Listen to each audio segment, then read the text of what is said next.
Est-ce que je peux entendre un grand bonjour? Voilà. Bonjour. Comment ça va, mes chères sœurs? Ça va? Chers frères et sœurs, on va se lever ensemble, on va bénir le Seigneur. Alléluia. Voilà. Amen. Ce premier cantique que l'on va chanter nous dit « Je loue ton nom éternel, Seigneur, je célèbre ta bonté. » Amen. J'espère que ce matin, vous êtes venus aussi avec ce même état d'esprit de louer, Seigneur, de louer son nom ce matin. Amen. Et de célébrer, ensemble sa bonté. Amen. On va faire entendre nos voix, que ce soit à titre individuel, que ce soit à titre collectif. Amen. Et là, une symphonie pour notre Dieu. Amen. Un concert de louanges pour notre Seigneur ce matin. Amen. Parce qu'il est digne que nous élevons son nom. Vous êtes d'accord avec moi? Amen. On se recueille, on ferme nos yeux. Nous prions, s'il vous plaît. Nous lui demandons sa grâce sur ces instants. Merci, Seigneur, pour ces instants ce matin. Merci, Seigneur, parce que on peut se réunir, Seigneur, dans ce lieu pour célébrer ton nom grand, ton nom merveilleux, Seigneur. Et, Seigneur, je repense à ce merveilleux passage où, Seigneur notre Dieu, les apôtres ont dit, Seigneur, voyant ce boiteux qui était posé à la porte du temple, je n'ai ni argent ni or, mais ce que j'ai, je te le donne au nom de Jésus de Nazareth. Lève-toi et marche. Seigneur, ils ont regardé, Seigneur, à Simon-Pierre et à Jean, et à dire, pourquoi vous arrêtez-vous à regarder à nous comme si c'était par notre propre piété que nous avons fait marcher cet homme. C'est le nom de Jésus qui a raffermi ses jambes. Amen. Seigneur, ses pieds. Et ce matin, tu es là. Alléluia. Et c'est ton nom que nous voulons élever. Et c'est ton nom, Seigneur, ce matin, qui est capable de raffermir encore une fois les jambes, les pieds des uns des autres, afin que la marche, Seigneur mon Dieu, de mon frère, de ma sœur, soit une marche aisée, une marche dans laquelle il peut courir, Père, il peut courir, elle peut courir dans la carrière qui lui est ouverte en Jésus, les yeux fixés sur toi. Alors merci ce matin pour ces instants. Nous voulons bénir ton nom. Oui, quelquefois, Seigneur, on peut être dans le découragement. On peut être là comme cela, Père éternel, assis sur le bord du chemin. Mais toi, tu nous rejoins et tu nous dis, Seigneur, en mon nom, lève-toi. Alléluia. En mon nom, lève-toi et poursuis la route. Amen. Merci, tu raffermis nos chevilles. Amen. Nos jambes, nos pieds, afin, Seigneur, que nous puissions aller de l'avant avec toi et que nous publions les louanges de celui qui nous a appelés des ténèbres à son admirable lumière. À Dieu soit la gloire. Et nous disons ensemble, Amen. C'est pourquoi nous disons, je loue ton nom éternel, Seigneur, je célèbre ta bonté. Tu peux mettre les paroles, s'il te plaît? Merci.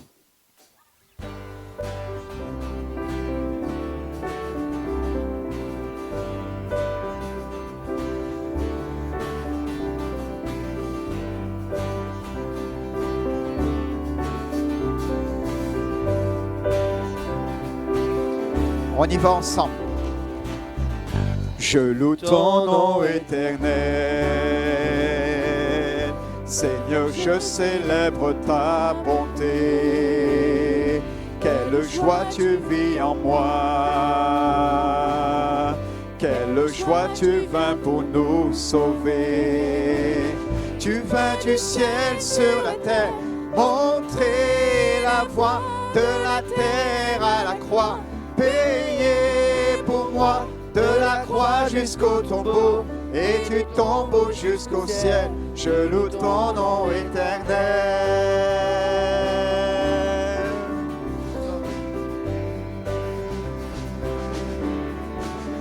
On y va. Je loue ton nom éternel,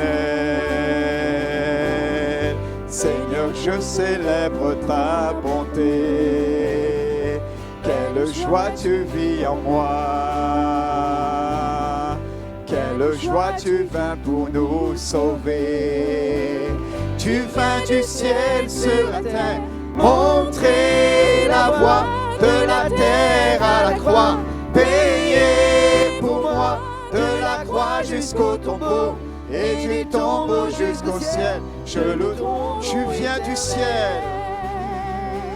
Tu vins du ciel sur la terre, montrer la voie de la terre à la croix, payé pour pour moi, de la croix jusqu'au tombeau, et du tombeau jusqu'au ciel, je loue ton nom éternel.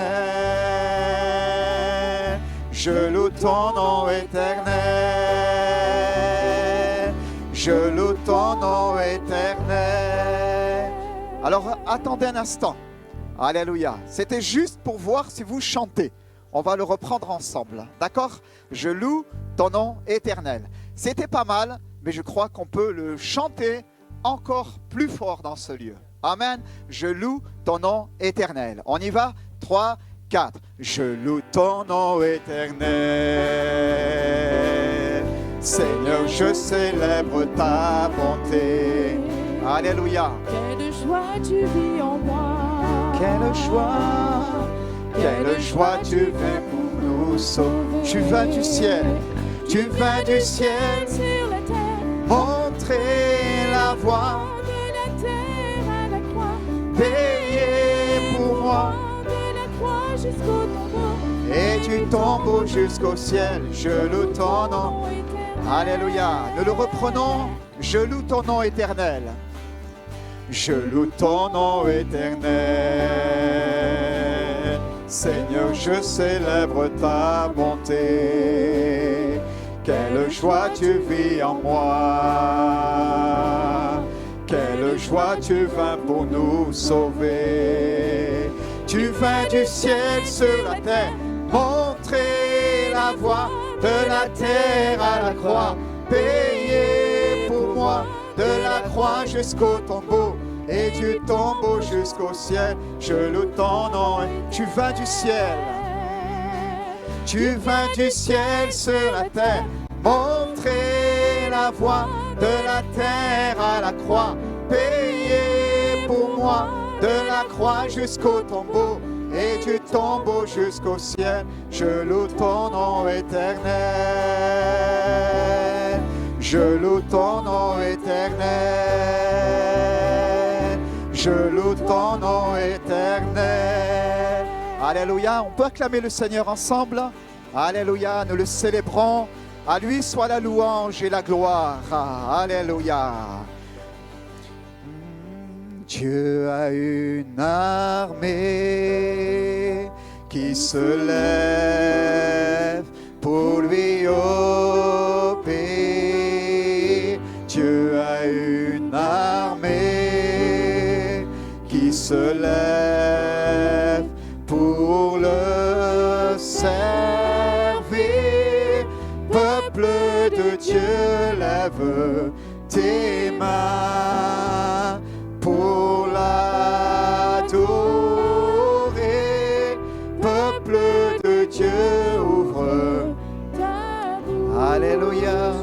Dieu veut parler.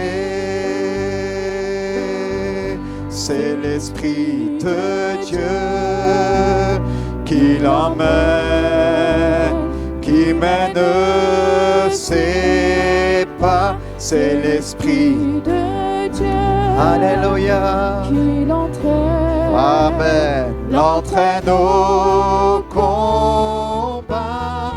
Peuple de Dieu, lève tes mains pour l'adorer. Peuple de Dieu, ouvre ta bouche.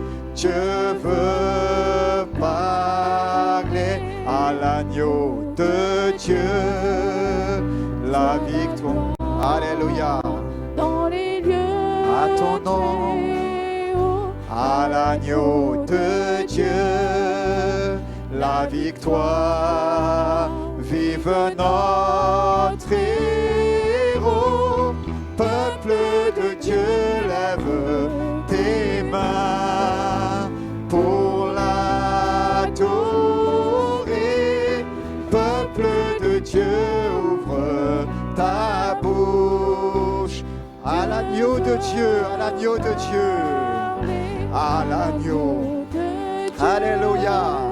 Sois la gloire dans les lieux très haut, à l'agneau de Dieu, la victoire.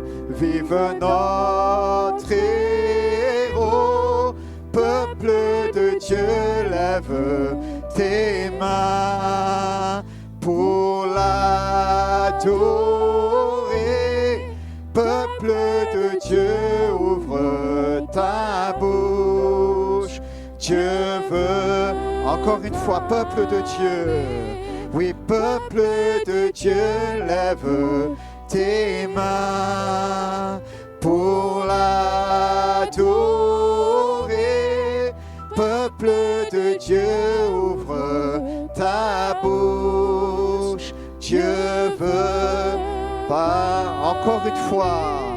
Oui, peuple de Dieu, lève tes mains. Alléluia. Levons nos mains dans ce lieu. Levons nos mains vers le Seigneur qui est présent. Alléluia. Célèbre-le, peuple de Dieu. Fais entendre ta voix dans le nom de Jésus. Alléluia. Fais entendre ta voix encore une fois. Oui, peuple de Dieu, lève tes mains pour l'adorer. Peuple de Dieu, ouvre ta bouche. Alléluia. Dieu veut. Amen. La musique continue à jouer, s'il vous plaît. Oui, peuple de Dieu. Alléluia. Pour l'adorer, peuple de Dieu, ouvre ta bouche. Alléluia. L'Esprit de Dieu est ici. Chantons encore une fois. Alléluia. Oui, peuple de Dieu. Alléluia. Oh, pour l'adorer, peuple de Dieu, ouvre ta bouche. Dieu veut parler. Alléluia. Alléluia. L'Esprit de Dieu est là ce matin. Amen. Il me montre que quand le peuple de Dieu lève sa voix comme cela, c'est comme une voix, une autorité de Dieu qu'il fait entendre. Et celui qui se tapit dans l'ombre, celui qui est le lion rugissant, celui qui est l'ennemi de nos âmes à ce moment-là, eh bien, ne peut pas tenir dans ce lieu. Il est dérangé, il est agité et il fuit. Il fuit. Alléluia. Amen. Soumettez-vous à Dieu. Résistez au diable et il fuira loin de vous. Quand tu célèbres Dieu en langue, quand tu célèbres Dieu dans la louange, tu lui soumets ta vie. Alléluia. Tu lui dis, Seigneur, tu vois ce que je vis, Seigneur. Tu vois ce que je traverse. Mais je fais le choix de te célébrer ce matin. Je te louerai et je te louerai encore. Je dis à mon âme, pourquoi t'as battu au-dedans de moi? Célèbre, espère en l'Éternel, car je le louerai et je le louerai encore. Et quand tu célèbres Dieu de cette manière-là, l'ennemi n'a pas sa place dans ce lieu. L'ennemi n'a pas sa place dans ta vie. Je le vois qui fuit, je le vois qui est agité, je le vois qui quitte ce lieu parce qu'il n'a pas sa place. Alléluia. Quand le peuple de Dieu ouvre sa bouche pour le louer, quand le peuple de Dieu ouvre sa bouche pour l'adorer, alléluia. Alors disons-lui encore, à Dieu soit la louange et la gloire. Peuple de Dieu, lève tes mains pour l'adorer. Peuple de Dieu, ouvre ta bouche. Dieu veut pas. Disons-lui, oui, peuple de Dieu, lève tes mains pour l'adorer. Peuple de Dieu, ouvre ta bouche. Dieu, alléluia. Encore une fois, oui, peuple, amen. Apporte-lui ton problème, amen. Pour l'adorer, peuple de Dieu, ouvre ta bouche. Dieu veut parler. Alléluia. Nicolas, prends pour nous que ton nom résonne en ce lieu. Que le nom de Jésus résonne dans ce lieu ce matin, bien-aimé. Que le nom de Jésus soit élevé. Le nom qui fait trembler les murs, les portes de prison. Le nom qui fait trembler l'enfer. Le nom qui fait trembler l'ennemi. Alléluia. Le nom qui fait trembler la puissance de l'ennemi. Que ce nom résonne. Le nom de Jésus résonne dans ce lieu ce matin. Alléluia. Que ton nom résonne en ce lieu. Que ton nom résonne en ce lieu. Que ton nom résonne en ce lieu. Jésus, que ton nom résonne. Que ton nom résonne. Que ton nom résonne en ce lieu. Que ton nom résonne en ce lieu. Que ton nom résonne en ce lieu. Jésus, que ton nom résonne en ce lieu. Que les murs tremblent au son de nos louanges. Alors que nos voix s'unissent à celles des anges. Répands sur nous ton esprit, ta puissance. Ô Jésus, que les murs tremblent, que les murs tremblent au son de nos louanges. Alors que nos voix s'unissent à celles des anges. Répands sur nous ton esprit, ta puissance. Ô Jésus, que ton nom résonne en ce lieu. Que ton nom résonne en ce lieu. Seigneur, que ton nom résonne en ce lieu. Jésus, que ton nom résonne en ce lieu. Que les murs tremblent au son de nos louanges. Alors que nos voix s'unissent à celles des anges. Répands sur nous ton esprit, ta puissance. Ô Jésus, que les murs tremblent. Que les murs tremblent Au son de nos louanges. alors que nos voix s'unissent à celles des anges. Répands sur nous ton esprit, ta puissance. Oh Jésus, Jésus, nous chantons ton nom en ce lieu, oui, nous invoquons ton nom en ce lieu. oui, nous te proclamons roi En ce lieu, tu es Seigneur des seigneurs. en ce lieu, Jésus, nous chantons ton nom En ce lieu, oui, nous invoquons ton nom. en ce lieu, Oui, nous te proclamons roi. en ce lieu. Tu es Seigneur des seigneurs. Que les murs tremblent au son de nos louanges. Alors que nos voix s'unissent à celles des anges. Répands sur nous ton esprit, ta puissance. Ô Jésus, que les murs tremblent au son de nos louanges. Alors que nos voix s'unissent à celles des anges. Répands sur nous Ton esprit, ta puissance. Ô Jésus,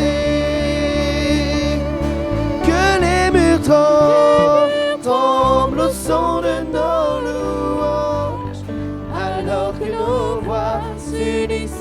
appel des anges. Répands sur nous ton esprit, ta puissance. Oh Jésus. Alléluia. Soria Kambaro Doro Soria Radarai. Élevons nos mains ensemble.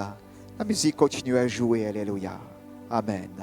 Et nous continuons à bénir le Seigneur. Amen. Pour la durée des temps, l'Éternel règne. Alléluia. Pour la durée des temps, l'Éternel règne. Alléluia. Dis-lui à ta place, célèbre ton Dieu. Amen. Élevons nos voix quelques instants à notre place. Élevons tous ensemble nos voix, bien-aimés.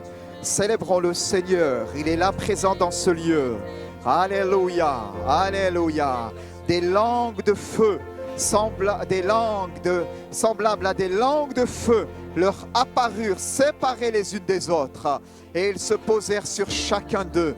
Alléluia. Il y a une langue de feu ce matin pour toi. Il y a une langue de feu ce matin pour toi. Tu ne confesseras plus dans ta vie des choses négatives.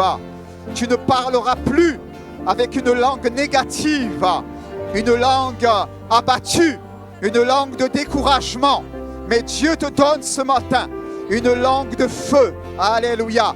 Une langue de feu afin que tu proclames, afin que tu parles son langage, afin que tu parles son langage.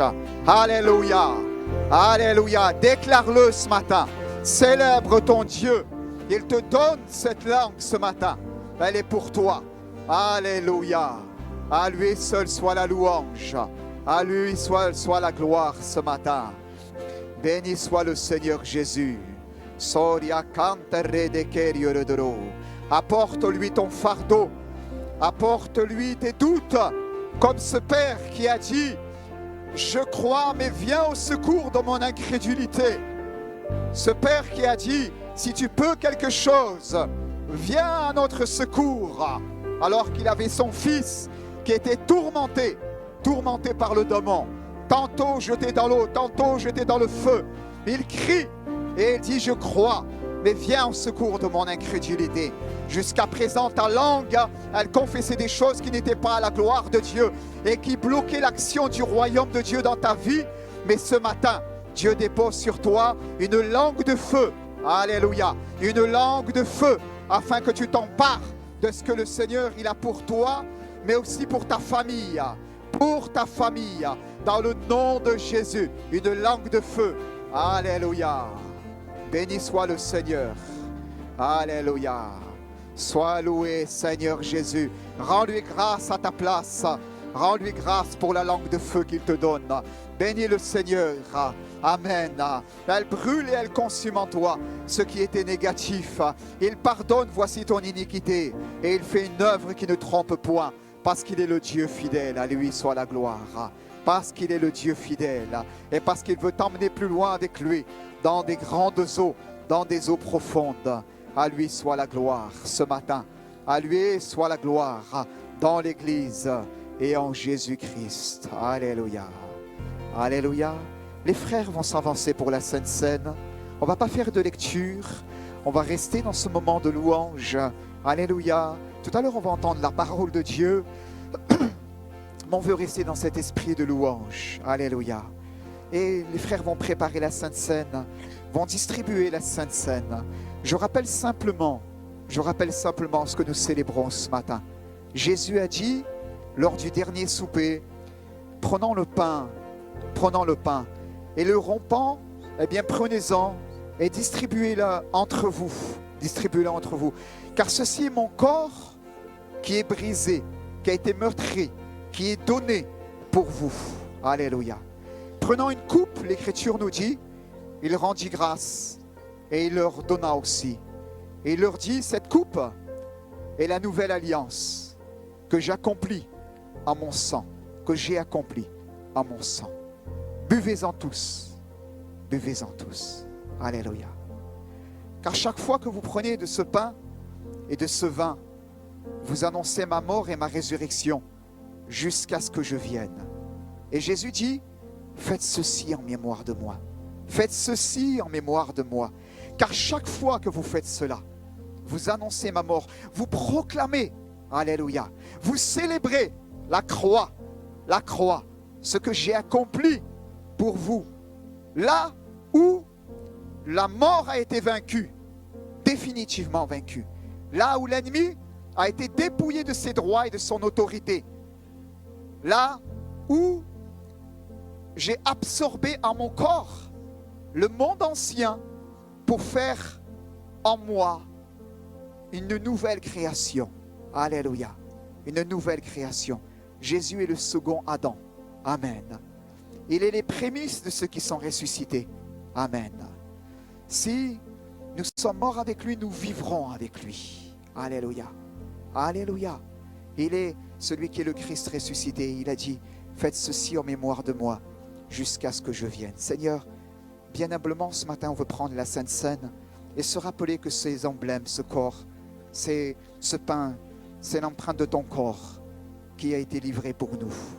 Seigneur, bien humblement, Seigneur, on veut s'approcher aussi de la table ce matin et on veut prendre ce vin, Père éternel. Il est le symbole de ton sang qui a été versé pour chacun de nous, pour nos péchés, pour nos iniquités, Seigneur. Nous voulons te remercier, Seigneur Jésus, parce qu'à la croix, tu t'es écrié, tout est accompli. Parce que dans l'horreur de la croix, eh bien, tu as bien voulu payer pour ma vie. Tu as bien voulu payer pour mes péchés, afin que par la foi en toi, eh bien, je puisse naître de nouveau. Je puisse être pardonné, Seigneur. Les compteurs dans ma vie puissent être mis à zéro. Seigneur, parce que s'il n'y avait pas de croix, je serais toujours redevable devant toi. Toujours débiteur. Mais parce que tu as donné, parce qu'il y a la croix, Seigneur, désormais, eh bien, je ne suis plus débiteur. Les compteurs ont été remis à zéro. Et je puis, Seigneur notre Dieu, au contraire, ma vie, être crédité de ta justice, crédité, Seigneur, de ton pardon, crédité de ton salut, crédité de la vie éternelle. Seigneur, je ne suis plus débiteur, Seigneur, mais je suis enrichi par ton sacrifice. Je suis enrichi par la croix. Et nous voulons te bénir, Seigneur, ce matin. Alléluia. Béni soit le Seigneur. Alléluia. Nous rendons grâce à Dieu pour sa présence. Amen. Voilà, merci à toute l'équipe pour nous avoir été avec nous dans ce temps de louange, l'équipe technique. Et voilà, c'est important et on veut aussi être reconnaissant à Dieu pour cela. Donc on veut être aussi reconnaissant à Dieu pour cela. Amen. Béni soit le Seigneur. Ce matin, le Seigneur est présent dans ce lieu. Amen. Et nous a fait du bien. Alléluia. Je crois, frères et sœurs, que quelque chose vient. Alléluia. Quelque chose ne vient pas simplement à l'église de Cannes-sur-Mer, mais quelque chose vient sur la Côte d'Azur. Alléluia. Hier, nous étions à l'Assemblée de Dieu d'Antibes pour pouvoir partager cette rencontre qu'il y avait l'après-midi. Donc, nous, on n'a été que l'après-midi, certains ont été dès le matin, avec donc le pasteur Samuel Peter Schmidt et aussi Yanis Gauthier qui sont là pour le week-end. Et on a passé un bon moment dans la présence de Dieu. Et en fait, ce que je ressens chez eux, bien sûr, il y avait ces moments forts que l'on a vécus, mais c'est cette signature de Dieu. Alléluia. Il y a une signature de Dieu que je vois un petit peu ça et là. Et je crois que l'Esprit de Dieu est en train de souffler, bien-aimé. Alléluia. Je crois que l'Esprit de Dieu est en train de souffler. Est-ce que vous pouvez dire Amen à cela? Amen. L'Esprit de Dieu est en train de souffler et il veut conduire le peuple de Dieu plus loin. Alléluia. Il y a quelque chose qui vient et que le Seigneur est en train d'accomplir. Amen. Je fais quelques annonces rapidement. Les ados qui se lèvent, ne vous inquiétez pas, c'est normal. C'est pour se rendre aussi à l'étage pour leur temps qu'ils ont aussi avec les responsables. Merci de prier, bien-aimés, pour les responsables des enfants, des adolescents, les moniteurs et les monitrices. C'est quelque chose de très important, bien-aimés. J'aurai l'occasion de m'entretenir avec vous prochainement sur un sujet que le Seigneur a mis sur mon cœur, vraiment comme un fardeau qui est venu de Dieu. Et le thème, c'est l'important, c'est l'enfant. L'important, c'est l'enfant. On aura l'occasion de partager là-dessus parce que je crois que, eh bien, on n'est pas toujours conscient des enjeux qui se passent dans la vie de nos petits bouts. Et parfois, les parents, eh bien, que nous sommes, sont juste contents de ce qu'ils peuvent être pris en charge pendant ce temps et pour permettre aux adultes que nous sommes, eh bien, de pouvoir bénéficier aussi de notre moment à nous. Mais à vrai dire, si bien sûr, cela nous permet de bénéficier à notre moment, à nous aussi qui sont pris en charge. Nous ne devons pas négliger la qualité de l'enseignement spirituel qu'ils doivent recevoir. Alléluia. Leur vie est impactée. Leur vie est imprégnée. Quand ils sont vos petits bouts à l'école et au collège, on sème des choses en eux.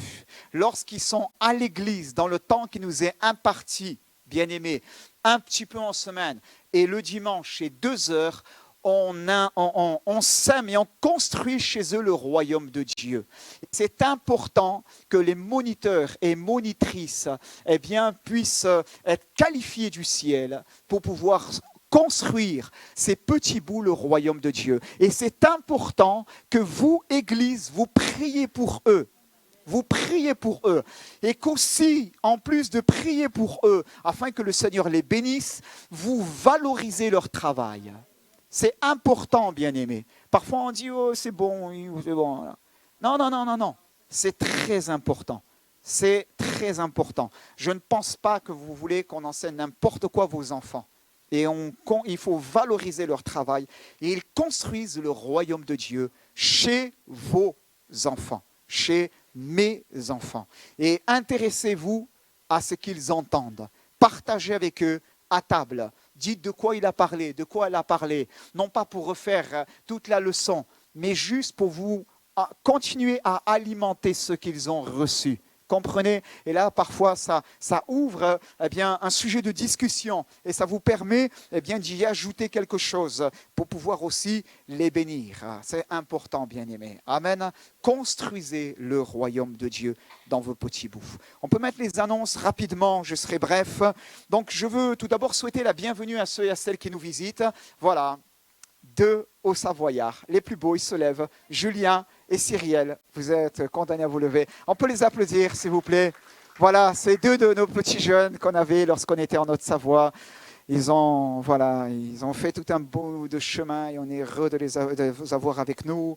Jeunes adultes, engagés avec le Seigneur, servant activement le Seigneur dans l'église locale. C'est une grâce de Dieu de voir cela. Amen. Béni soit le Seigneur. Vous souhaitez aussi la bienvenue à ceux et celles qui nous visitent, quelques amis qui sont là. Donc soyez à l'aise et nous espérons que vous avez passé un bon temps dans la présence de notre Dieu. Ce matin, c'est Jonathan, tu vas t'approcher. Jonathan, pour pouvoir commencer à t'installer si tu le souhaites. Voilà, merci. Mon épouse, s'il te plaît, je peux te passer ma Bible. Voilà. Et c'est Jonathan Gontier qui va partager pour nous la parole de Dieu. Alors, plusieurs d'entre vous connaissent déjà Jonathan parce que notre frère Jonathan est avec nous depuis plusieurs temps déjà. Et c'est lui qui partage quelquefois avec nous la parole en réunion de semaine, le jeudi soir. Et donc, je lui ai dit, ça serait bien aussi, Jonathan, eh bien, que tu puisses, moment opportun, apporter la parole de Dieu un dimanche matin. Et voilà, parce que aussi Jonathan a reçu. Et nous voulons aussi lui permettre d'exercer aussi cela, ce ministère, et là de pouvoir, de la parole, bénir aussi l'Église. Alors donc, c'est lui ce matin qui va apporter la parole de Dieu et on veut le mettre très à l'aise. Mon frère, tu es à la maison, maintenant tu le sais. D'accord? Voilà. Alléluia. Nous prions ensemble. Merci, Père éternel, maintenant pour ces instants. Merci, Seigneur, pour ta présence. Amen. Seigneur, elle nous a fait du bien ce matin. Elle nous porte ta présence. Elle nous porte. Elle fait toute la différence. Seigneur, elle ouvre le chemin devant nous. Seigneur, comme Élisée, le prophète, qui a pris le manteau, qu'il a frappé les eaux et elles se séparèrent ça et là. Seigneur, de la même manière, Père éternel, ce matin, eh bien, tu donnes aussi ton onction et ton autorité sur mon frère, afin que dans le nom de Jésus, par la parole de Dieu, il frappe ainsi, Seigneur, aussi les eaux, que se séparent ça et là. C'est-à-dire, Père éternel, il ouvre un chemin pour nous, au travers de l'Écriture, afin que nous puissions y marcher. Père, béni sois-tu, Seigneur, et à ton nom la louange pour ce que toi tu as déposé dans son cœur et dans sa bouche. Amen. Amen. Gloire à Dieu, mon cher frère. Tiens, excuse-moi. parler ? Vas-y. Voilà, bonjour à tous, frères et sœurs. Très heureux d'être avec vous ce matin. Merci vraiment à Nordine pour l'occasion de pouvoir partager la parole de Dieu avec vous. Merci aux frères et sœurs. C'est bon, merci. Vous m'entendez ? Est-ce que ça marche bien ? Oui, c'est bon, PK, merci. Parfait. Voilà, eh bien, sans plus tarder, frères et sœurs, je voudrais prendre avec vous la parole de Dieu. Et je voudrais lire dans 1 Samuel chapitre 15, à partir du verset 22-23, ce que j'ai à cœur de vous partager avec mon petit cœur, c'est l'obéissance. Partager avec vous l'obéissance avec Dieu. Et donc on va lire ensemble donc 1 Samuel chapitre 15 à partir du verset 22 jusqu'au verset 23.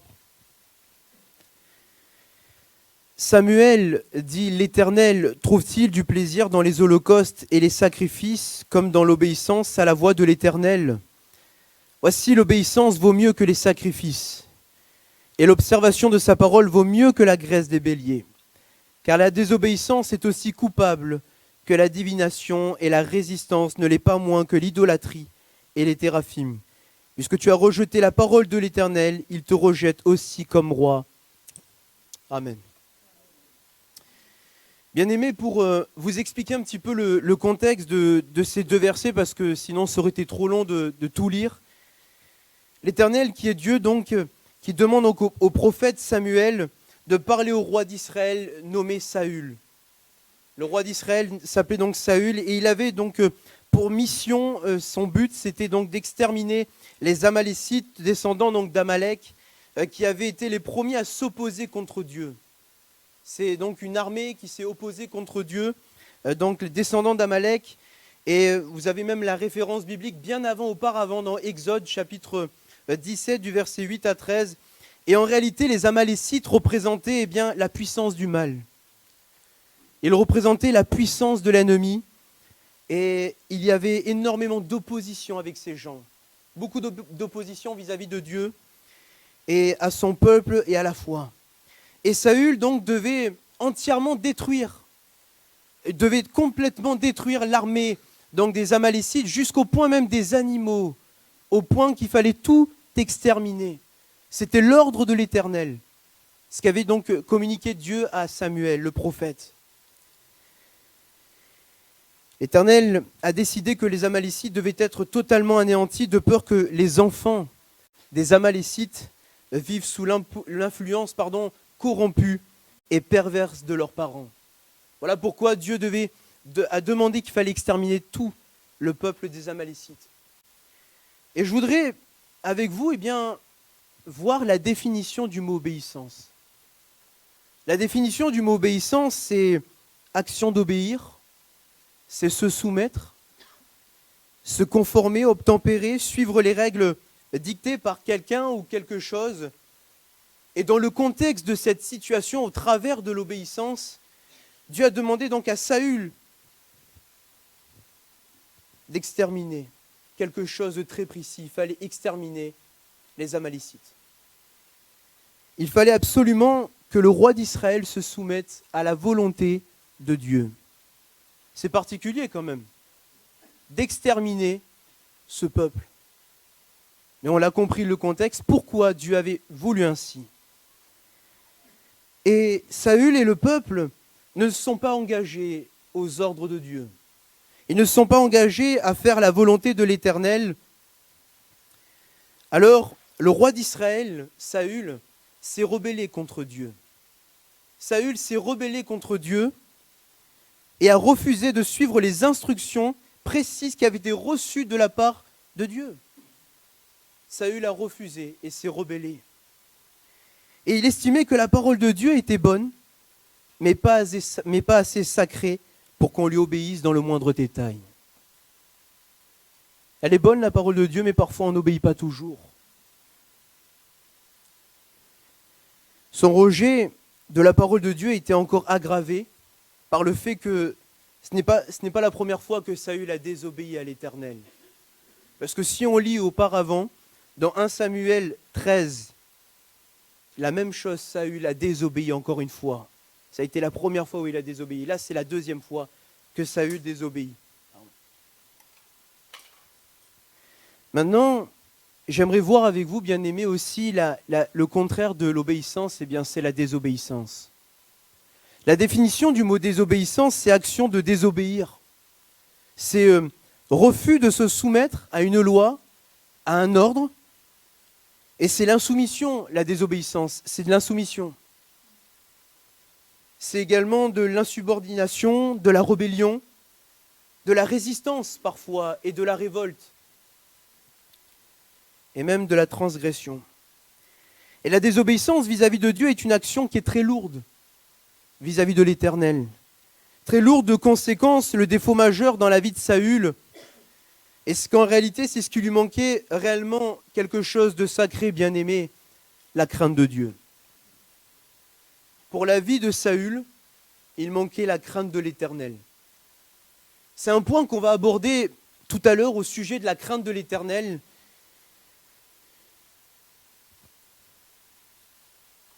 Et je réalisais aussi que cet homme n'a pas eu peur de désobéir finalement. Il n'a pas eu peur de désobéir et de même, bien-aimé, je le dis de tout mon cœur, pour ma vie, pour vous également, faisons attention pour nos vies, de ne pas tomber aussi dans la désobéissance, dans le compromis avec Dieu. Prenons garde de vivre dans le péché, dans la désobéissance. Et la désobéissance du roi Saül lui fit perdre son statut, c'est ce qui a été écrit. Il perdit donc sa loyauté. Il a perdu sa loyauté, cet homme.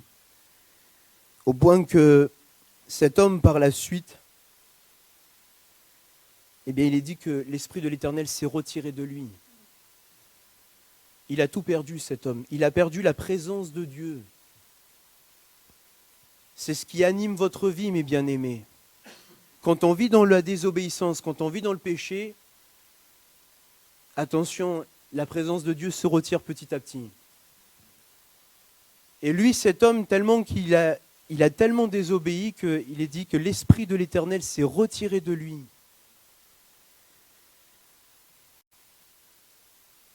La désobéissance du roi Saül donc fit perdre son statut, on l'a dit, mais il y a eu des conséquences qui sont arrivées par la suite. Parce que quand on vit dans la désobéissance, à force, il y a des conséquences qui arrivent. Au point que cet homme a eu de la jalousie. Son cœur était rongé par la jalousie, le péché, la méchanceté. L'Esprit de Dieu s'est retiré de lui. Il est même dit que le Seigneur envoya un mauvais esprit qui a commencé à le tourmenter. Très, très particulier. Par la suite, Saül, persévérant dans la désobéissance, consulta même une voyante, cet homme, puisqu'il n'avait plus l'Esprit de Dieu, il n'arrivait plus à communiquer avec Dieu. Quand on ne sait plus avec qui on se tourne, parfois, on va chercher du remède ailleurs, mais parfois c'est dangereux. Et on commence à consulter des choses dans le spiritisme. C'est là que ça devient dangereux avec Dieu aussi. Et donc il a touché à ces choses. Même si Samuel était mort, il aurait dû aller voir un autre prophète. Et il est allé consulter les morts. Et la chute allait être terrible pour cet homme. Ce qui est très grave, c'est que cet homme est tombé même de déchéance en déchéance. Et à aucun moment il a eu le désir véritable et sincère de revenir à Dieu, de se repentir, cet homme. 1 Samuel chapitre 15 au verset 24, il est écrit « Alors Saül dit à Samuel, j'ai péché, j'ai transgressé l'ordre de l'Éternel, je n'ai pas obéi à tes paroles, je craignais le peuple et j'ai écouté sa voix. » C'est là qu'on parle de la crainte de l'Éternel. Il a craigné plus le peuple que Dieu. C'est particulier encore là. Cet homme a craigné plus le peuple que son Dieu. Et nous soulignons donc un point très clair. En fait, il a eu plus peur du peuple, il a eu peur de l'homme.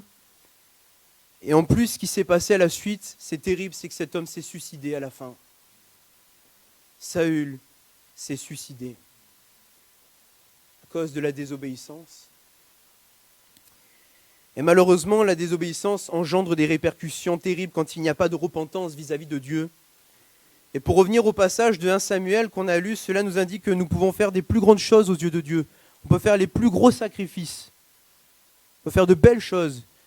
Mais si Dieu t'a rien dit par rapport à cela, pourquoi le faire? Si je fais le contraire de ce qu'il me demande même, le Seigneur, ou que je fais même la moitié de ce qu'il est en train de me dire, ça n'a pas de mérite pour Dieu. Auparavant, offrir un animal, pour comprendre ces deux versets qu'on a lus, offrir un animal en sacrifice, procurer le pardon des péchés. Et dans la Bible, le sacrifice signifie un don pour Dieu.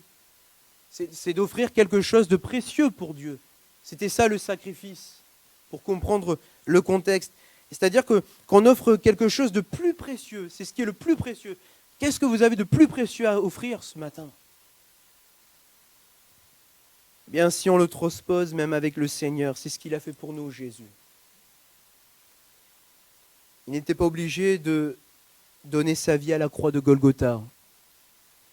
Mais il l'a fait par amour pour vous et pour moi. Jésus s'est livré à la croix de Golgotha pour vous et pour moi, pour nous pardonner de nos péchés. Quelle grâce de réaliser que Jésus, il est mort pour moi à la croix de Golgotha.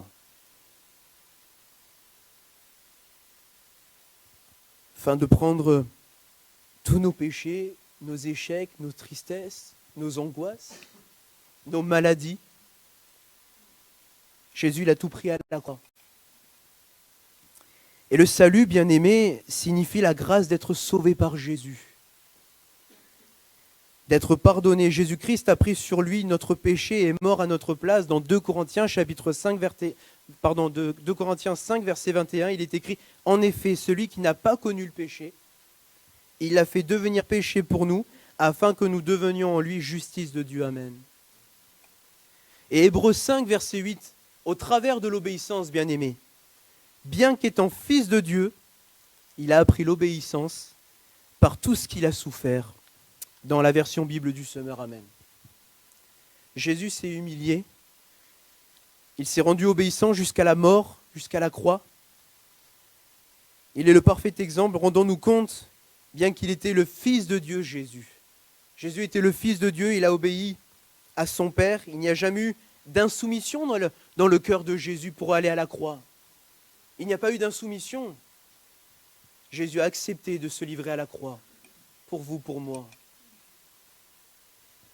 Il a accepté de suivre le plan de Dieu parfait que Dieu avait mis en place. Il a accepté de souffrir sous l'oppression même de l'ennemi. Sous l'oppression, il y avait de la persécution. Je dirais même de la persécution psychologique pour Jésus. Physique et spirituelle jusqu'à la mort de la croix, jusqu'à la croix. De la trahison de Judas à Gethsémanée, où il a été abandonné aussi de ses disciples. Il est tellement accablé que Dieu envoie un ange pour soutenir le Seigneur. Tellement que c'était difficile pour Jésus là, à ce moment-là. Également, physique, Jésus a été roué de coups. Jésus, on lui a arraché sa barbe. Jésus, excusez-moi du mot, on lui a craché dessus. Jésus, on lui a craché dessus.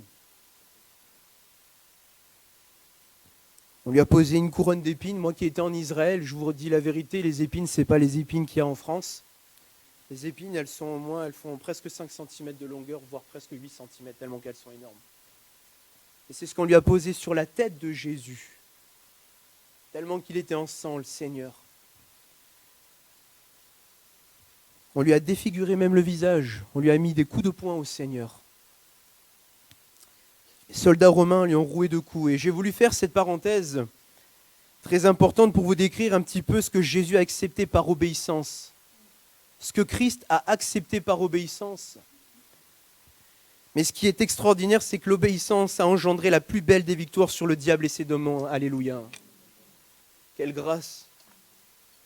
Satan a pour but de détruire les âmes et les amener en enfer. Et lorsqu'un homme accepte Jésus dans sa vie et comprend qu'il est pécheur et qu'il reconnaît de son sauveur, alors Jésus l'a arraché des flammes.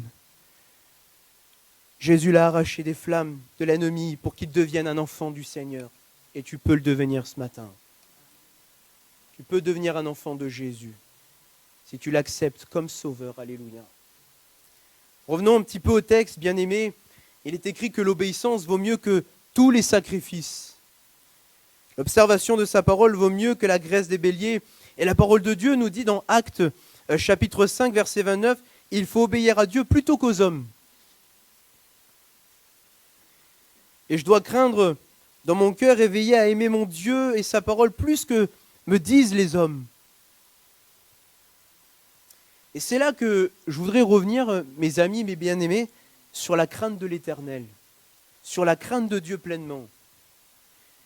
L'amour de Dieu, on le voit toujours comme le fondement de la relation avec le Seigneur, c'est vrai, mais j'ai également réalisé que la crainte du Seigneur, elle est aussi fondamentale pour notre vie. La crainte de Dieu, elle est vraiment fondamentale pour notre vie. Ésaïe nous dit dans le chapitre 33, versets 5 à 6, « L'Éternel est élevé, car il habite en haut. Il remplit Sion de droit et de justice, tes jours seront en sûreté. La sagesse et la connaissance sont une richesse qui sauve. La crainte de l'Éternel, c'est là son trésor. Amen. » C'est un trésor, la crainte de Dieu. C'est un trésor. La crainte de Dieu, elle est la clé fondamentale, je l'ai dit, c'est un solide fondement en Dieu qui ouvre les trésors du salut, de la sagesse, de la connaissance également. Et avec l'amour de Dieu, elle constitue le fondement même de la vie. Et nous allons bientôt vraiment apprendre que nous pouvons aimer Dieu véritablement si nous ne le craignons pas. Pas plus que nous pouvons le respecter vraiment si nous ne l'aimons pas également. La définition de la crainte de Dieu, c'est quoi? C'est le souci et le désir du croyant qui, par ses paroles ou par ses actes, craint de rompre le lien d'amour et de confiance qui le lie avec Dieu. À partir de là, vous savez, on peut se poser la question, est-ce que le roi Saül aimait véritablement son Dieu? Est-ce que Saül aimait-il vraiment son Dieu? Disposait-il de la crainte de l'Éternel? Est-ce que Saül avait la crainte de Dieu? Probablement que non, malheureusement, quand on lit la parole de Dieu en réalité. Comme on vient de le lire, il a craigné plus le peuple. On l'a lu à l'instant. Il a plus craigné le peuple, cet homme. Cet homme a tellement désobéi, comme on l'a dit, il est allé de déchéance en déchéance. Et mon frère, ma sœur, je vous pose cette question, elle vous concerne, elle me concerne également à moi. On a le droit de se la poser. Si on aime vraiment le Seigneur, avons-nous véritablement cette crainte de Dieu également? Est-ce qu'on a la crainte de Dieu ce matin? On peut se la poser cette question en réalité par rapport à cet homme. Si je dis que j'aime véritablement mon Dieu, et dès qu'il y a un enjeu spirituel, suis-je prêt à prouver fidélité jusqu'au bout pour Dieu? Est-ce que je suis prêt à tout donner pour mon Dieu? À ne pas tomber donc dans le piège de l'ennemi, et parfois, ça coûte spirituellement. Ça coûte beaucoup même, de ne pas tomber dans le compromis, au point de perdre quelque chose de précieux qui est cher à notre vie, notre intérêt, notre cerveau et même je dirais notre chair, domine parfois sur ce que Dieu veut ou ce qu'il ne veut pas. Je voudrais vous raconter une expérience, mes bien-aimés, que j'ai vécue il y a plus d'une dizaine d'années avec le Seigneur.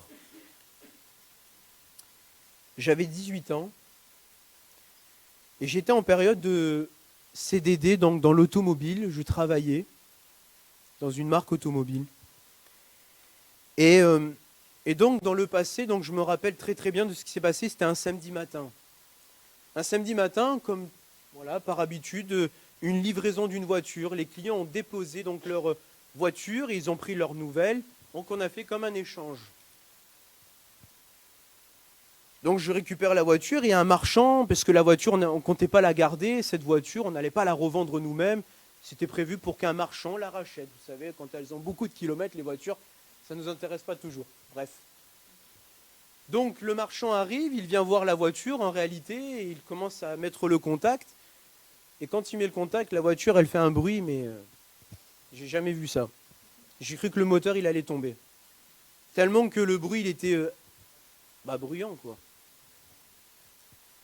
Et là, il me dit, oh, mais qu'est-ce qu'elle a, la voiture? Je sais pas, elle allait très très bien avant qu'ils arrivent, ils sont garés, les gens, tout allait bien. Le patron arrive, le responsable, commence à me regarder avec ses gros yeux noirs, qu'est-ce qui se passe? Il a fait plusieurs tentatives, le marchand, pour la démarrer, et la voiture, elle faisait un bruit, mais... Comme on dit les jeunes, un truc de fou.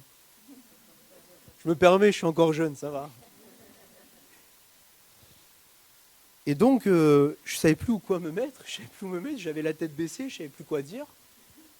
Et je me fais convoquer par la direction tout de suite. Immédiatement. Donc je vais au bureau, je suis convoqué, et là on commence à me dire qu'est-ce qui s'est passé, tout ça. J'ai expliqué, voilà, tout s'est bien passé pourtant, les clients, on avait fait l'achat, c'était parfait, on a fait la reprise. Pardon, excusez-moi, vous ne m'entendez pas très bien peut-être. Et donc, cette voiture, donc, on devait la revendre à un marchand, et la responsable d'occasion devait la récupérer, parce que c'est elle qui gère, une responsable d'occasion, revend les voitures pour les marchands. Et il me dit, écoute, quand le responsable d'occasion va récupérer la voiture, tu diras que tu n'es pas au courant qu'il y a un problème. Tu garderas le silence, tu vas rester neutre et tu te tais. Et je dis, mais comment ça, je me tais, c'est pas possible de rester... Non. Et il me dit, écoute, c'est pas compliqué, on te demande de faire ça, tu fais ce qu'on te dit, c'est tout. Et là, je réponds et je dis, écoute, je suis chrétien. Et je peux pas mentir. Et là, il me dit, ouais, mais c'est pas grave, tu t'arrangeras avec ton Dieu plus tard. Là, d'abord, on gère cette situation, et après, tu gères avec ton Dieu pour le pardon. D'accord? C'est tout, c'est... Et là, je me pose la question, et là, je me dis, Jésus, qu'est-ce que tu dirais à ma place, toi? Qu'est-ce que tu répondrais à ma place, Seigneur? Je vous rappelle que j'étais en CDD, hein. Et là, je lui dis, je suis désolé, je ne mange pas de ce pain-là. Je peux pas. Je peux pas mentir. Et là, il me pose un ultimatum, il me dit, tu le veux ton CDI? Ah là, comment on fait là? Et j'ai répondu, bien sûr que je le veux. Tu fais ce qu'on te dit, point barre. Tu as compris? Et là, j'ai répondu, écoute... J'ai pensé à l'histoire de Shadrach, Meshach et Abednego, quand ils étaient dans la fournaise. Tout de suite, ça m'est venu à l'esprit d'un coup. Ils étaient dans la fournaise. Ils ne se sont pas laissés avoir et ils ont eu la crainte de Dieu, ces hommes. Ils ne se sont pas soumis au roi Nebuchadnezzar. Et je dis, Seigneur, je ne peux pas me soumettre devant cet homme. Il faut que je me soumette à toi. Je préfère obéir à Dieu plutôt qu'aux hommes. Et j'ai répondu... je suis désolé, mais je ne mentirai pas encore. Je ne peux pas me permettre. Et donc, je me suis fait renvoyer comme un malpropre. Et j'avais la tête baissée. Et je pensais à mon CDI. Je le voulais, j'avais 18 ans. Et j'ai parlé à Jésus. Je suis monté dans la voiture. Je suis allé mettre du carburant. Je dis, Jésus, c'est compliqué pour moi là. J'ai pris position pour toi, mais regarde ce qui se passe. Je vais peut-être perdre finalement mon travail. Qu'est-ce qui va se passer? Mais j'avais quand même un petit peu la paix de Dieu. Seigneur, il me mettait quand même la paix. Et pour finir, à 14h de l'après-midi, on reprend le travail. Et mon responsable décide de démarrer la voiture. Et quand il démarre la voiture, il n'y a plus de bruit. Mais quand je vous dis qu'il n'y avait plus un bruit, il n'y avait plus rien. Et il m'appelle, il me fait comme ça. Viens là, viens là, viens là. J'arrive, j'avais peur, parce que je dis, allez, qu'est-ce qu'il va me dire encore par rapport à la voiture? Parce que il est dans la voiture. Donc j'ai cru qu'il allait encore me... Et je m'approche et il me dit, mais elle n'a rien la voiture. Il est où le problème? Et... je dis, vas-y, redémarre. Moi, j'ai eu peur. Je lui dis, vas-y, redémarre. J'avais un peu le... Vas-y, remets le contact pour voir. Il met le contact, il n'y a plus de bruit, il n'y a plus rien. Quelques minutes après, vers 15h de l'après-midi, le Saint-Esprit me parle et me dit, tu te rappelles de ce que tu m'as demandé tout à l'heure? Tu as pris position pour moi. Je t'ai répondu, je t'ai exaucé, il n'y a plus de problème. Et là, j'ai vu la main de Dieu et je dis, Seigneur, combien tu es grand. Tu as changé le mal en bien, parce que j'ai pris position pour toi. J'ai préféré me soumettre à l'Éternel plutôt qu'à l'homme. Amen. Et donc je suis allé le voir et je lui ai dit, tu sais, j'ai prié. Je suis allé voir le responsable et je lui ai dit, j'ai prié et le Seigneur, il a répondu, il a changé. Il a réparé la voiture et il a rigolé. Il me dit, t'es un rigolo, toi.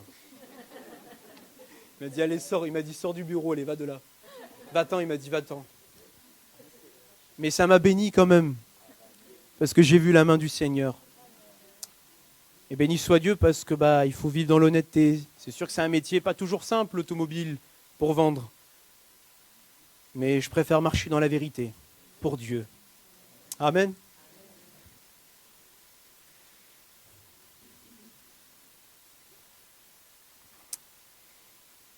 L'anecdote pour conclure, quand je suis allé le voir une semaine après, juste pour raconter juste cette dernière anecdote, elle est courte, je lui ai dit, la voiture, au fait, elle a quoi une semaine après? Je lui ai dit, ça va, tout va bien avec la voiture? Il me dit, figure-toi qu'elle est partie en vacances avec la responsable d'occasion. Je lui ai dit, non. Mais il était sérieux quand il me l'a raconté. Mais j'ai vu le clin d'œil de Dieu. Je trouvais ça incroyable. Elle est partie en vacances une semaine avec la voiture.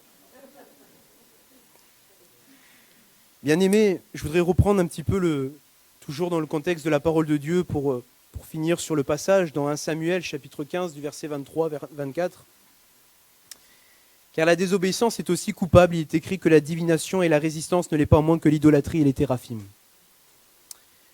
Le péché de divination, pour comprendre aussi, donc le péché de divination consiste à essayer de manipuler les événements, les gens, ou à l'avenir à l'aide des esprits des morts. En parallèle, pour comprendre aussi un petit peu dans Lévitique 19, verset 26, il est écrit, vous n'observerez ni le serpent, ni les nuages pour en tirer des pronostics. Sachez que l'astrologie en fait partie également de la divination. Dans Deutéronome 18, verset 9 à 12, il est écrit qu'on ne trouve chez toi personne qui fasse passer son fils ou sa fille par le feu, personne qui exerce le métier de devin, d'astrologue également, d'augure, de magicien, d'enchanteur, personne qui consulte ceux qui évoquent les esprits et disent la bonne aventure. Personne qui interroge les morts, car quiconque fait ces choses est en abomination devant l'Éternel.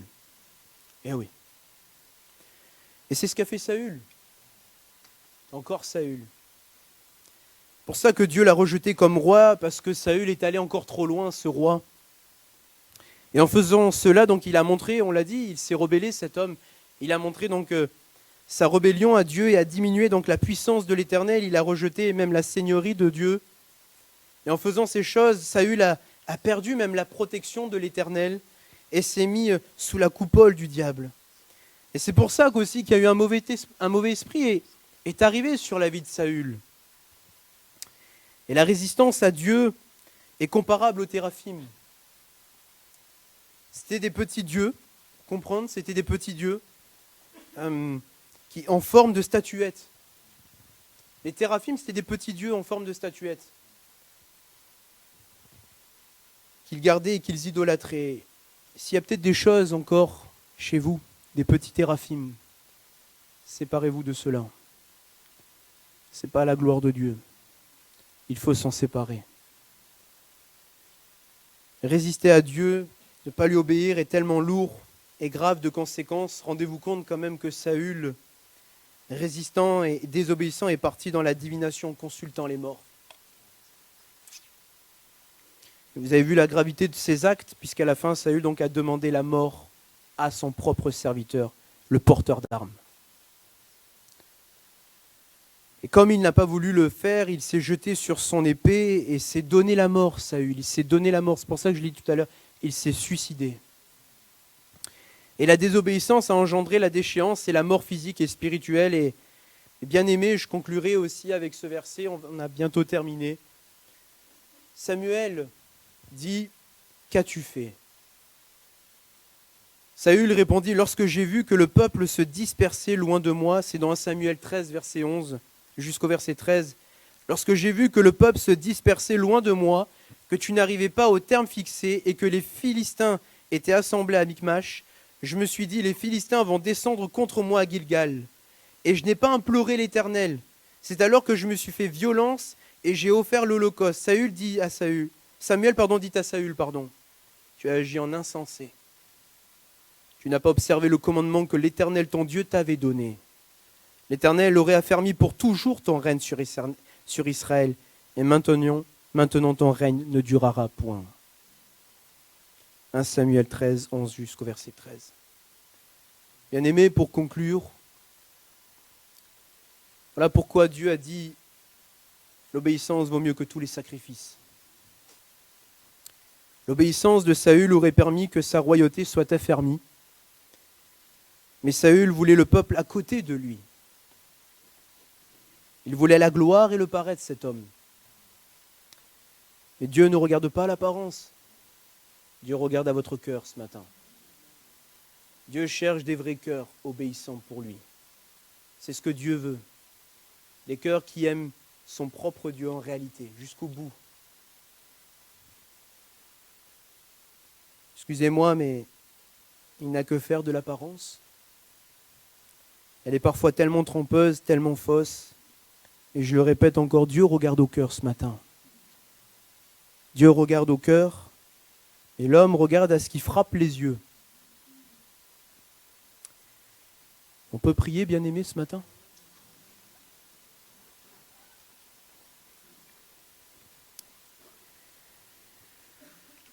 Seigneur, donne-moi un cœur qui se soumet à la volonté de Dieu ce matin. Tu cherches des vrais adorateurs également, Seigneur. Tu cherches des cœurs aussi qui obéissent plus à Dieu qu'à l'homme. Ce matin, Seigneur, nous voulons nous approcher de toi, nous voulons même fléchir le genou devant l'Éternel. Nous voulons marcher dans l'obéissance avec toi, mon roi des rois.